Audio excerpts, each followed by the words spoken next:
Guess who's back? Back again. Laura's back. For real, tell your friend. Guess who's back? Guess who's back? If you don't know that song, if you don't know what I'm referencing, you too young.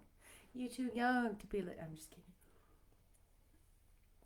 As a preface, if you have never read, seen the movies of Jane Eyre, it is Jane Austen esque, meaning 1800s, petticoats and I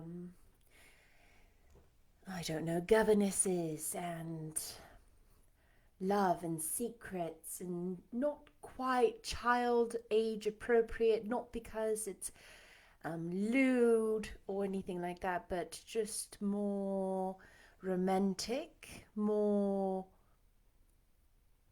mature content, not like mature, like nasty, but just mature, like a kid wouldn't really understand, appreciate a lot of the context.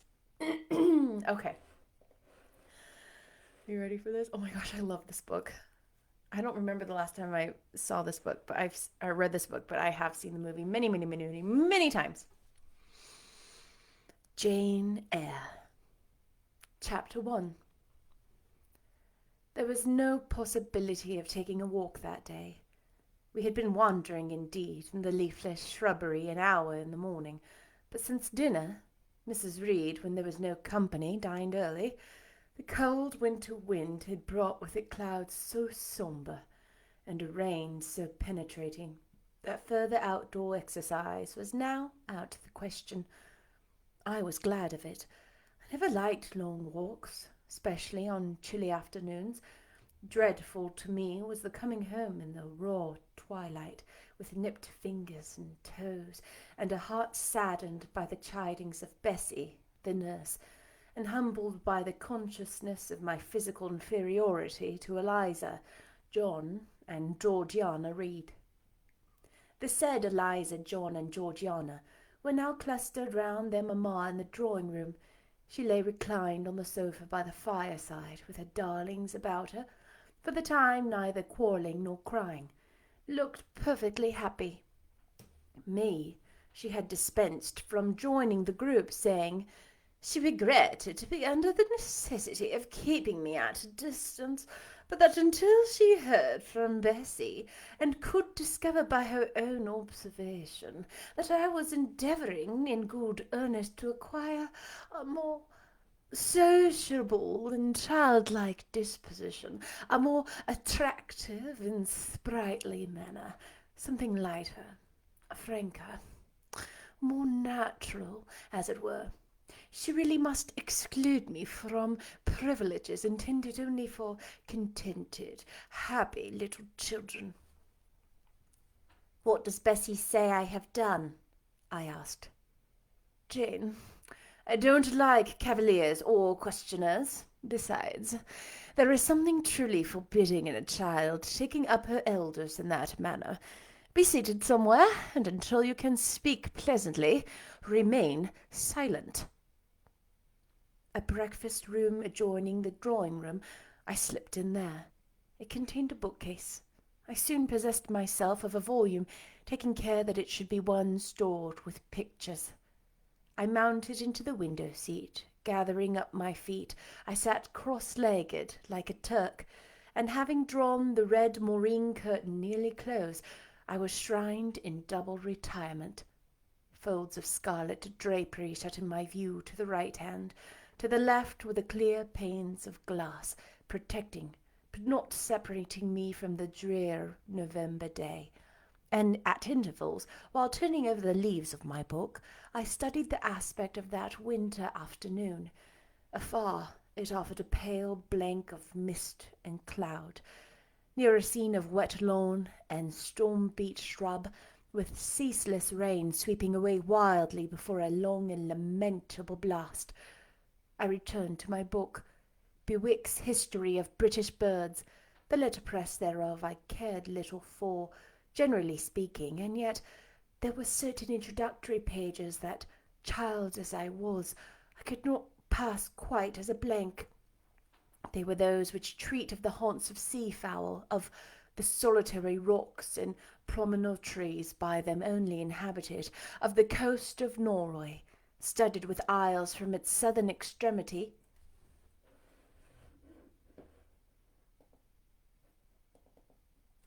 and Lindis Nornays to the North Cape, where the northern ocean in vast swirls boils round the naked melancholy isles, a farthest thule an Atlantic surge pours among the stormy air bides.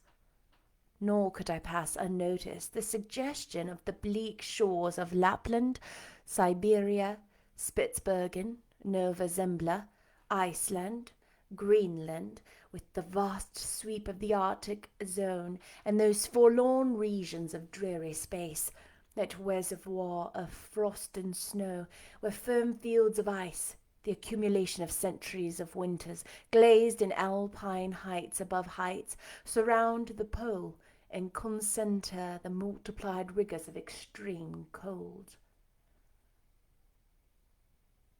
Of these death-white realms I formed an idea of my own, shadowy, like all the half-comprehended notions that float dim through children's brains, but strangely impressive.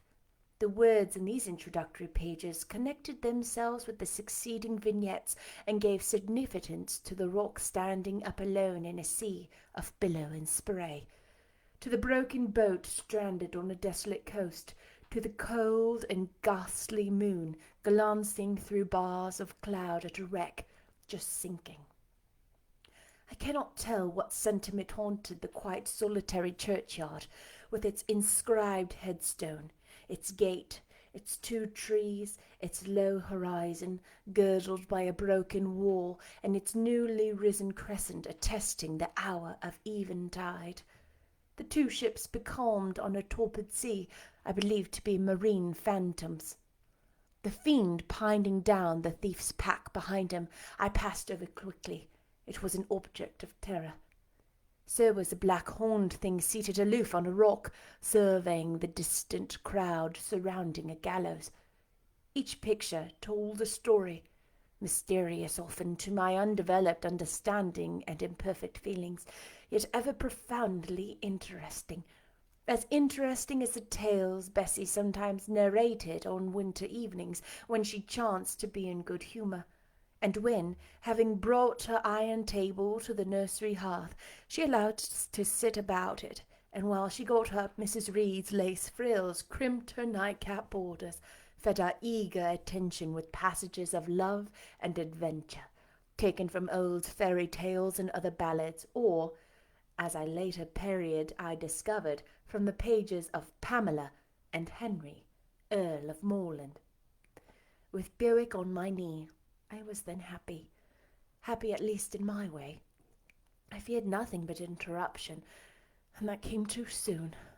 The breakfast-room door opened. "Bah! Madam Mope!" cried the voice of John Reed. Then he paused.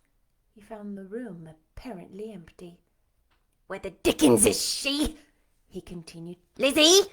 Georgie!" calling to his sisters. "Joan is not here. Tell Mamma she is run out into the rain. Bad animal." It is well I drew the curtain, thought I, and I wished fervently he might not discover my hiding-place, nor would John Reed have found it out himself. He was not quick, either of vision or conception, but Eliza just put her hen in at the door and said at once, "She is in the window-seat, to be sure, Jack." And I came out immediately, for I trembled at the idea of being dragged forth by the said Jack. "What do you want?" I asked with awkward diffidence. "Say, what do you want, Master Reed?" was the answer. "I want you to come here." And seating himself on an armchair, he imitated by a gesture that I was to approach and stand before him.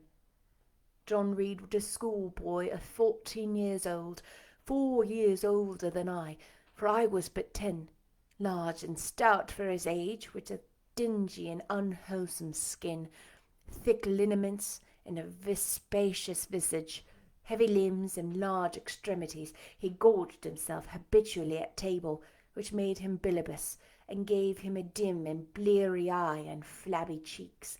He ought now to have been at school, but his mamma had taken him home for a month or two on account of his delicate health. Mr. Miles, the master, affirmed that he would do very well if he had fewer cakes and sweetmeats sent him from home, but the mother's heart turned from an opinion so harsh and inclined rather to the more refined idea that John's sallowness was owing to over-application and, perhaps, to pining after home. John had not much affection for his mother and sisters, and an antipathy to me. He bullied and punished me, not 2 or 3 times a week, nor once or twice in a day, but continually. Every nerve I had feared him, and every morsel of flesh in my bones shrank when he came near. There were moments when I was bewildered by the terror he inspired, because I had no appeal whatever against either his menaces or his inflictions. But servants did not like to offend their young master by taking my part against him. Mrs. Reed was blind and deaf on the subject. She neither saw him strike or heard him abuse me, though he did both now and then in her very presence, more frequently, however, behind her back. Habitually obedient to John, I came to his chair. He spent some 3 minutes in thrusting his tongue out at me as far as he could without damaging the roots. I knew he would soon strike, and while dreading the blow, I mused on the disgusting and ugly appearance of him who would presently deal it. I wonder if he read that notion on my face, for all at once, without speaking, he struck suddenly and strongly. I tottered, and on regaining my equilibrium, retired back a step or 2 from his chair. "That is for your impudence in answering mamma a while since," said he, "and for your sneaking away of getting behind curtains, and for the look you had in your eyes 2 minutes since, you rat." Accustomed to John Reed's abuse, I never had an idea of replying to it. My care was how to endure the blow which would certainly follow the insult. "What were you doing behind the curtain?" he asked. "I was reading." "Show the book." I returned to the window and fetched it thence. "You have no business to take our books. You are dependent, mamma says. You have no money. Your father left you none. You ought to beg, and not to live here with gentlemen's children like us, and eat the same meals we do, and wear clothes at mamma's expense. Now, I'll teach you to rummage my bookshelves, for they are mine. All the house belongs to me, or will in a few years. Go and stand by the door, out of the way of the mirror and the windows."